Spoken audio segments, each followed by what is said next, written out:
Hi guys, നിങ്ങളെല്ലാവർക്കും ഇരുചക്ര ലോകത്തിലേക്ക് സ്വാഗതം. അപ്പോൾ ഇന്ന് നമ്മളൊരു പുതിയ സീരീസ് തുടങ്ങാൻ പോവാണ്. അതിൻ്റെ പേരാണ് ഇരുചക്ര ടിപ്സ്. അപ്പോൾ എന്ന് പറഞ്ഞാൽ നിങ്ങൾ ടൂ വീലറിന് വേണ്ടിയിട്ടുള്ള ഓരോ ടിപ്സും കാര്യങ്ങളായിട്ട് നമ്മൾ ഓരോ വീഡിയോ ചെയ്യുന്നതായിരിക്കും. അപ്പോൾ ഈ ഒരു പുതിയ സീരീസിനെ നിങ്ങൾ സപ്പോർട്ട് ചെയ്യുക. ഇതുവരെ ചെയ്ത സപ്പോർട്ടിനെല്ലാം വളരെ വളരെ നന്ദി. അപ്പോൾ ഇനി അങ്ങോട്ട് സയ്യദ് ഭായ് ഇന്ന് പറയാൻ പോകുന്ന ടൂ വീലർ ടിപ്പ് എന്താണെന്ന് നമ്മൾ നോക്കാം. അപ്പോൾ നമ്മൾ എല്ലാ ആഴ്ചയും ചെയ്യാൻ വേണ്ടി ശ്രമിക്കും. പക്ഷേ അത് എത്രത്തോളം നമുക്കത് സാധിക്കുമെന്നറിയില്ല. പക്ഷേ എന്തായാലും ഒരു മാസത്തിൽ 2, 3, 4 ടിപ്സ് ഉണ്ടായിരുന്നിരിക്കും. അപ്പോൾ നമുക്ക് നേരെ ആ വീഡിയോയിലോട്ട് പോകാം. സയ്യദ് ഭായ് പുള്ളിയുടെ ഗരാജിലുണ്ട്. അപ്പോൾ അവിടുന്ന് പുള്ളി ഷൂട്ട് ചെയ്തിട്ട് നമുക്ക് പറഞ്ഞിരുന്നതാണ്. അപ്പോൾ നേരെ നമുക്ക് സയ്യദ് ഭായിൻ്റെ അടുത്ത് പോകാം.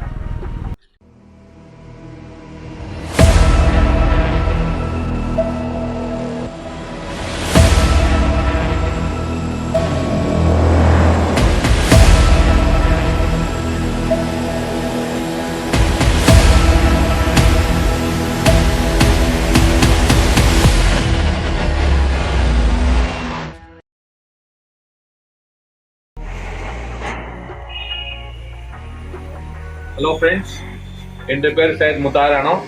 ഇരുചക്ര ലോകത്തിലെ ഉங்களுக்கெல்லாம் സ്വാഗതമാണ്. ടിപ്സ് ഓഫ് എ வீக் என்னன்னா ஏர் ஃபில்டர் வந்து நீங்கள் ரெகுலராக 10,000 கிலோமீட்டர்ஸ் ஒரு வாட்டி மாற்றணும். அப்படியே நீங்கள் சப்போஸ் ஜஸ்ட் இயரில் நிறையா ஓட்டிங்கன்னா 8,000 கிலோமீட்டர்ஸ்க்கு ஒரு வாட்டி நீங்கள் ஏர் ஃபில்டர் வந்து மாற்றணும். அப்படியே வந்துட்டு நீங்கள் இதில் பர்ஃபார்மன்ஸ் ஏர் ஃபில்டர் கூட கிடைக்கும் உங்களுக்கு. பிஎம்சி அப்புறமா கேஎன்என்னு அது ஒரு டைம் நீங்கள் போட்டிங்கன்னா 1 lakh கிலோமீட்டர் வரைக்கும் ஓட்டலாம். அது கூட நீங்கள் ரெகுலராக க்ளீன் பண்ணிட்டு அதுக்கு தனியாக லூப் கிடைக்குது. அந்த லூப் போட்டு கூட நீங்கள் யூஸ் பண்ணலாம். ஆக்சுவலாக அது பர்ஃபார்மன்ஸ் ஏர் ஃபில்டர். அதில் ஏர் ஃப்ளோ கொஞ்சம் நல்லா இருக்கும். அது free flow air filter.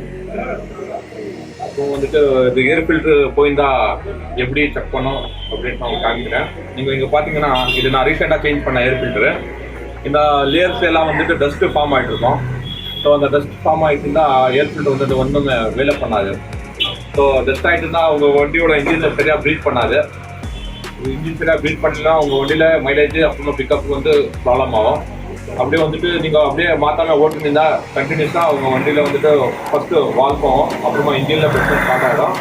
So அதனால நீங்கள் ரெகுலராக எவ்ரி 10,000 கிலோமீட்டர்ஸ் ஒரு வாட்டி நீங்கள் ஏர் ஃபில்டர் சேஞ்ச் பண்ணணும். ஆனால் நீங்கள் இந்த கம்பெனி ஸ்டாக் ஏர் ஃபில்டர் போட்டால் நீங்கள் லூப் பண்ணுற அவசியம் இல்லை. കമ്പനിയിലെ വിത്ത് ലൂബ് தான் എയർ ഫിൽറ്റർ വരുന്നത്.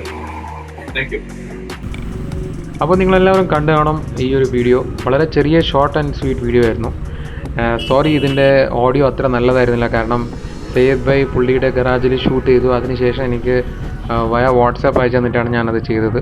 അപ്പോൾ അതുകൊണ്ട് വോയിസ് കുറച്ച് ക്ലിയർ കുറവായിരിക്കും. അതുപോലെ തന്നെ വീഡിയോയും. അതിന് റിയലി സോറി. പിന്നെ കഴിഞ്ഞ സൺഡേ നമ്മൾ കുറച്ച് ഷൂട്ടൊക്കെ ചെയ്യാൻ വേണ്ടി ആലോചിച്ചായിരുന്നു. പക്ഷേ അത് ചെയ്യാൻ പറ്റിയില്ല. അപ്പോൾ നമ്മൾ ഈ വരുന്ന സൺഡേ നമ്മളൊരു സംഗതി ചെയ്യാൻ വേണ്ടി പ്ലാൻ ചെയ്യുന്നുണ്ട്. അപ്പോൾ നിങ്ങൾ ഇതുപോലെ സപ്പോർട്ട് ചെയ്യാൻ നമ്മൾ ഒരുപാട് എഫേർട്ട് ഇടുന്നുണ്ട്. അപ്പോൾ ഇതുവരെ തന്ന സപ്പോർട്ടിനെല്ലാം നന്ദി. നിങ്ങൾക്ക് എന്തെങ്കിലും കാര്യങ്ങളുണ്ടെങ്കിൽ നമുക്കിത് ചോദിക്കാൻ പറ്റും. അതുപോലെ തന്നെ നമ്മളെ ഇൻസ്റ്റാഗ്രാം പേജ്, അതിൻ്റെ ലിങ്ക് ഞാനിതിൽ വിടുന്നുണ്ട്. നിങ്ങൾ അങ്ങോട്ട് പോയിട്ട് നമ്മളെ ഫോളോ ചെയ്യാൻ പറ്റും. അപ്പോൾ ഇതുപോലെ ടിപ്സും കാര്യങ്ങളും കരിസ്മയെ പറ്റിയുള്ള വീഡിയോസും അതുപോലെ തന്നെ വേറെ ബൈക്കിനെ പറ്റിയുള്ള വീഡിയോസും കാണാൻ നമ്മളെ ചാനൽ സബ്സ്ക്രൈബ് ചെയ്യാം. അപ്പോൾ നമുക്ക് അടുത്ത വീഡിയോയിൽ വീണ്ടും കാണാം.